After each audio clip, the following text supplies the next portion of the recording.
Good morning, Maranatha. Shalom, Bapak Ibu dan rekan sekalian. Berjumpa kembali di hari ini, Senin tanggal 20 Oktober 2025. Kita akan membahas sedikit dari Alkitab dengan tema ketidakadilan mendatangkan kerugian. Topik yang menarik, tapi sebelum itu, mari kita berdoa. Tuhan Yesus, terima kasih Tuhan atas hari-Mu Tuhan di pagi hari ini. Kami mengucap syukur Tuhan, kiranya Kau memberikan kami hikmat Tuhan dalam bersikap, berkata-kata Tuhan, agar apapun yang kami lakukan Tuhan dapat menjadi adil bagi semua Tuhan, dan juga tidak menimbulkan ketidakadilan bagi sama kami Tuhan. Kami berserah penuh dalam tangan-Mu, dalam nama Tuhan Yesus kami berdoa Tuhan. Amin.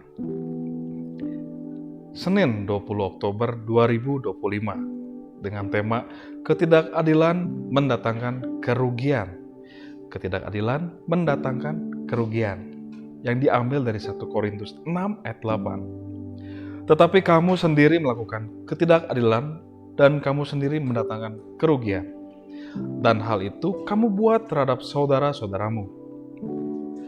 Bapak Ibu, kita seringkali mendengar berita beberapa kasus ketidakadilan yang kemudian menimbulkan rasa kecewa, sakit hati, dan juga kegelisahan bagi korban ketidakadilan. Mungkin kita juga pernah mengalami ketidakadilan yang mana diperlakukan dengan cara tidak adil di lingkungan kita sendiri, yang sebetulnya kita berada di tengah-tengah anak-anak Tuhan. Tetapi, apakah kita betul-betul sebagai korban ketidakadilan? Atau sebenarnya kita sendirilah yang berperilaku tidak adil kepada orang tersebut, seperti ketika ada orang membantunya ataupun bekerja bersama-sama, lalu hanya menganggap dirinya saja yang banyak bekerja, sedangkan dia memiliki tim yang membantu dirinya.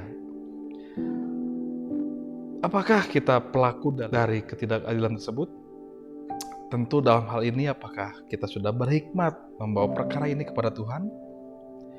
Paulus dalam bagian firman ini mengingatkan kepada jemaat Korintus, karena mereka membawa perkara perselisihan mereka kepada orang-orang yang tidak mengenal Tuhan. Paulus menganggap ini sebagai kegagalan dalam kehidupan berohani dan juga tentu mempermalukan Kristus.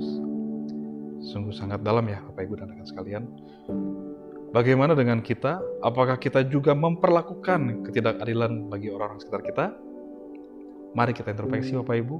Hal sekecil apapun dapat mempengaruhi sekitar kita dalam sikap ataupun hal-hal rohani lainnya. Tak lupa juga seringkali kita merasa menjadi korban. Tetapi nas dari ayat ini menantang kita untuk introspeksi, untuk menelaah lebih jauh di dalam diri kita sendiri. Apakah kita sebagai berlaku seperti korban ternyata kita adalah pelakunya atau tidak? Jika kita pelakunya, maka kita harus segera berubah. Karena setiap apa yang kita lakukan itu memiliki hukum yang namanya tabur dan juga tuai. Ketika kita menyakiti, merugikan sesama, kita tidak hanya melukai mereka, tetapi kita juga melukai Kristus sebagai bait dalam tubuh kita. Jadi Bapak Ibu dan rekan sekalian, marilah kita berhikmat dalam melihat dan memutuskan suatu perkara. Jangan hanya melihat dari POV sendiri saja, tapi mari kita luaskan cara kita memandang suatu hal. Karena dengan kita memandang secara luas, kita akan mendapatkan berbagai macam POV Bapak Ibu. Maka dari itu, kita tetap hidup dalam takut akan Tuhan dalam segala sesuatu yang kita putuskan, sebab pada akhirnya keadilan Allah lah yang tetap berlaku bagi kita.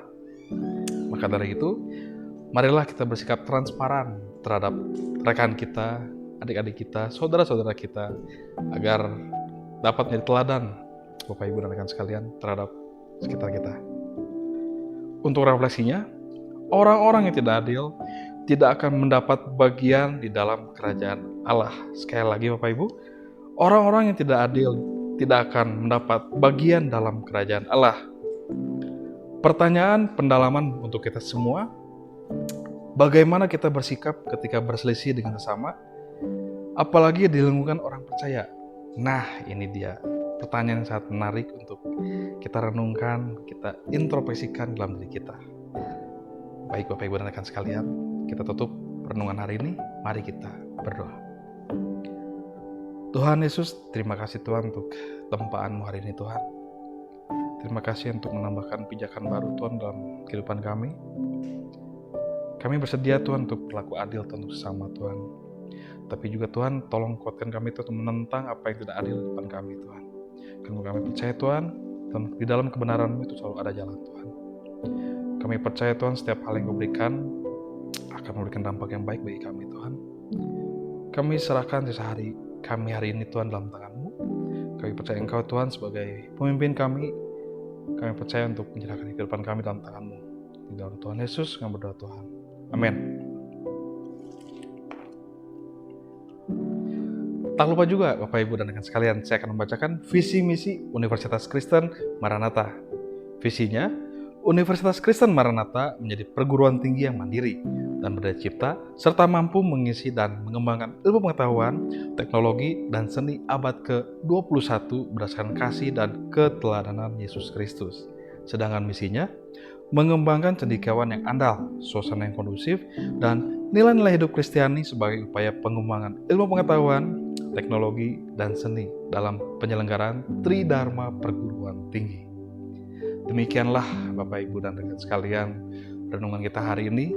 Kiranya kita menjadi pelaku keadilan dan juga bukan pelaku ketidakadilan. Kiranya renungan hari ini kita dapat menjadi rema dan juga menjadi berkat bagi sekitar kita. Mari Bapak Ibu kita berserah penuh ke dalam Tuhan saja. Salam, integrity, care, excellent.